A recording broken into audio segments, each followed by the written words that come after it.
Hey boys, it is now July 25th, 2018, which much like yesterday when I did the last video, is also an unremarkable day in the Netherlands. It is not a holiday, it's nothing special, it is still way hotter than it should be. I think it got up to like 32 degrees Celsius, which I don't even know what that is. Let's find out. 32 degrees Celsius is about 90 in Fahrenheit, so it's pretty toasty. I'm not okay with it. Especially remember, like 90 degrees, you might think, well, shoot, Salt Lake gets to like 100, 104, but you have air conditioning, and I don't, so bit rough. I hope you're doing okay. Today, I don't know that anything of particular note happened at the office today. Really. Although I taught some of my coworkers to play Skull, if you remember Skull. We could play that again on Tabletop Simulator. I think there's a mod for that. But I wanted to talk to you about what I did last weekend. So I'm gonna try something I haven't done yet. I'm gonna turn on a web browser on the video real quick. So, cha-ching! So here we are. This, as you can see, is Eindhoven here. Here's Eindhoven, which is a little city that most people have never heard of in the Netherlands, right? So I zoom out of Eindhoven, you give it a minute to load. So here's Eindhoven, right? And this whole area here is the Netherlands. Now sometimes people call this Holland, and even the Dutch have kind of given up and been like, it's cool if you call it Holland because we understand that it's a little bit easier to say than the Netherlands, which really kind of reinforces how sort of chill and cool the Dutch people are, because they're just like, let's make it easy. As long as everybody understands each other, it's cool, which is great. But officially, it's called the Netherlands, and Holland is actually just a small part of the country, and I think I may or may not be circling that correctly. But last weekend, I was not in the Netherlands. I actually took a trip over here. So if we zoom out, you can kind of see here's the Netherlands, and here's Germany, and there's Frankfurt, where we used to live. And if you come all the way down here, you get to a magnificent place called Spain. And on the very bottom of Spain, you get to a place called Malaga. Okay? Malaga is great. It's kind of dry. And when I was there, they had another hittegolf, if you remember your Dutch lessons from yesterday. It was also quite warm. But I went there and stayed with some people, check it out, in a house that was up more or less right about here. So right here you can see this green bit. This is this national park. It says Parque Natural Montes de Malaga, which means the Natural Forest Park of Malaga. Okay? I don't know what Malaga means. I'm pretty sure it's just a name. I'm sure that some Spaniard could tell me how wrong I am about that. They're fairly good at that. So, check it out. If we come up here, you can kind of see it was roughly right about here where we were staying. Okay? Ta-da! So check this out, right? It's kind of this wooded area. It's outside the city. It's really kind of nice. Look at this view, man. It was pretty great. And if you look just over here, do you see these dumpsters right here where there's like these colored containers? And these dumpsters right here, that's totally exactly where I put my trash, right, when we were cleaning it out. But I was there with a bunch of people, and we rented a house for the weekend.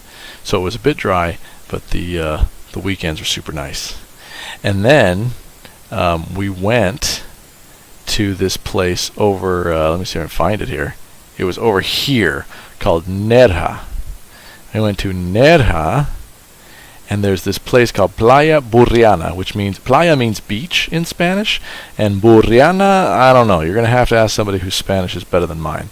I like to think mine's okay. I haven't prepped this in advance, so we're just going to kind of drop a dude in here and see kind of what happens. Okay, so this is kind of what the beach was like. Now, nothing against the Spanish, but I will say that the beaches that you're used to in Mexico outclassed this place quite a bit. It was still very nice.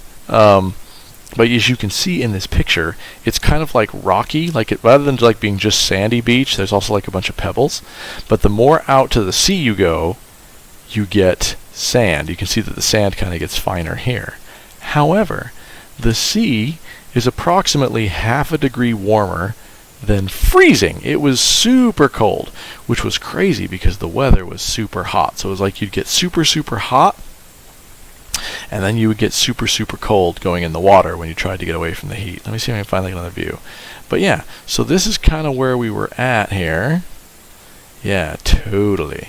I actually had, let me see if I can get even a little further this way.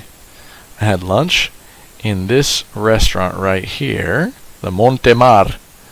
And I'm going to be honest, dude, you know, one thing seems to be true of almost everywhere. If you go to some tourist trap, like a beach, which, you know, beaches are nice or whatever, it seems like the restaurants just do not have to work that hard because people don't want to go anywhere else to eat because they're already at the beach, which means the food is like, you know, average or whatever, which is really unfair because I think that food in Spain is as good as pretty much anywhere else I've been. I had really good food when we were there. Yeah, Spain's a fantastic place. I love Spain. The people are really nice. They're fun to talk to. They're very kind of emotional. They talk with their hands, right? Anytime you're in a place where people talk with their hands, they're probably kind of fun to hang out with, right? And you can kind of determine where this is based on how warm it is generally, right? Like you go to Germany. Germany, people are very polite. They're very nice.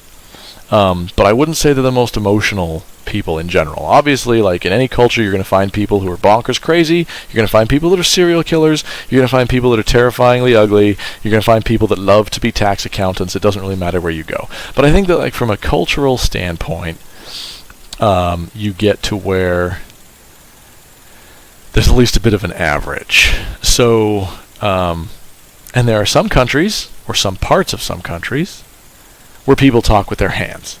And those are very often the most fun people to hang out with, at least when you first meet them, before you kind of get to know them to where they warm up to you enough to talk more with their hands, right? Like I would say, there are two kinds of people. You got coconuts, and you have peaches, right? Coconuts, as you know, they're really hard on the outside. But if you can get past the hard part, then they're really soft on the inside and they're liquidy, right? Whereas peach is really soft on the outside at first, but as you get close to the middle, you get to the middle, and it's hard. You can't really get to the true middle of a peach. You kind of get to this point and you kind of stop. And there's not really anything you can do about it, unlike a coconut where you really can. I would say that Germans, and I think it's fair to lump the Dutch in there as well, are a little more like coconuts. They're kind of hard. They're a little bit reserved at first. They're perfectly polite. I don't want to say anything against kind of the level of cordiality that you get in Germany. But I think that, you know, to really be close friends with somebody in Germany requires some real effort. Whereas in places like the United States, we're really quite friendly and we kind of treat each other like we're friends, even though we don't know each other that well, and we overshare kind of. But you get to a point where it's like, okay, I've shared with you kind of pieces of who I am and everything's okay, but there comes a point where you kind of stop doing that. You're like, no, like now you've hit the middle of my peach, and I can't, like, it's very difficult for me to get past that. So I would say that, you know, in general, American relationships are actually much more superficial than German ones are, but German relationships are more rare. So Spain is a hand-talking country, just like southern France, just like Italy, just like Greece, right? And Turkey, I think, is fair to lump into this category. Morocco a little bit. Good thing you two are only going to be the only ones that watch these videos, because otherwise I'd probably get emails from people about it. But if you're in a hand-talker country, chances are you are in a peach country, right? You're in a place where people, in general, and again, like, it's not fair to say everybody from Morocco is the same, because they're not, right? You put 10 people from Morocco in a room together, you probably can't get them to agree on anything. And that's nothing against Morocco. It's something that's simply a symptom of being a human being. You get 10 of us in a room, we pretty much don't agree on stuff. Doesn't really matter where we're from. But generally speaking, Moroccans are going to talk with their hands, and they're going to be a little bit more kind of friendly, a little more emotional, and a little bit more fun. And the Spaniards are certainly that way. In fact, if you take a look at the map again, you will notice I didn't really think about this. I don't have notes for these videos, okay? I just kind of say stuff. But you will notice, so here's Malaga, right? And here's Spain. And right over here, oh, you know what that is? Morocco! So chances are these countries, despite the fact that I'm sure if you get somebody from Spain and say, hey, are you guys like Morocco? They're going to be like, hell no, we don't have anything in common at all. And if you go to Morocco, you're like, hey, do you guys like, are you guys like at all in common with Spain? They're going to be like, hell no, we're Moroccans, it's way better, bah. Because that's kind of typical territorial human behavior. I'll bet they've got a lot in common. There's a lot of history about crap that went back and forth across this little place, which is called the Strait of Gibraltar. There's your geography lesson for the night. So anyway, I spent a pleasant weekend there. Had fantastic food, went to kind of a stony beach with not so fantastic food, but it was still a beach, it was still a weekend, I still didn't really have to do much. It was an alright time. So yeah, maybe if you want, someday we can go to Spain together. Unlike Paris, where I was for a little while, and unlike Germany, where I was for a long time, and unlike the Netherlands, where I just sort of got here, I don't speak any of those languages particularly well. My German is really below average, my French is really bad, and my Dutch is pretty much non-existent. But my Spanish, on the other hand, is pretty passable. I can have an argument with somebody about politics in Spanish and make my opinion understood.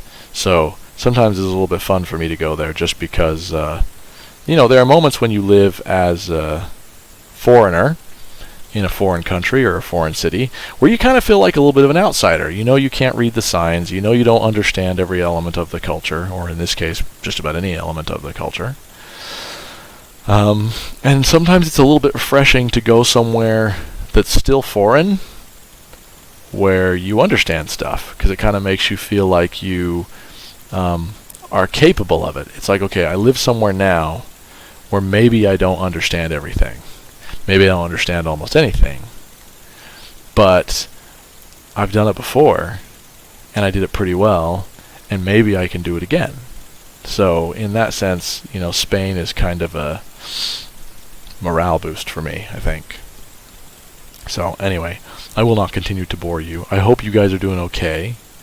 I'm looking forward to hearing from you. You'll hear from me. I'm not only going to do videos. I'll still call and write emails and send you stuff and come and visit and have you guys come and visit here. But I just wanted to kind of let you know some of the stuff that's going on this crazy European adventure that your dad's on right now. Anyway, I miss you guys. Love you very much. I hope you're enjoying your summer break, and I'll be coming to see you very soon. All right? Love you boys, and I'll talk to you soon.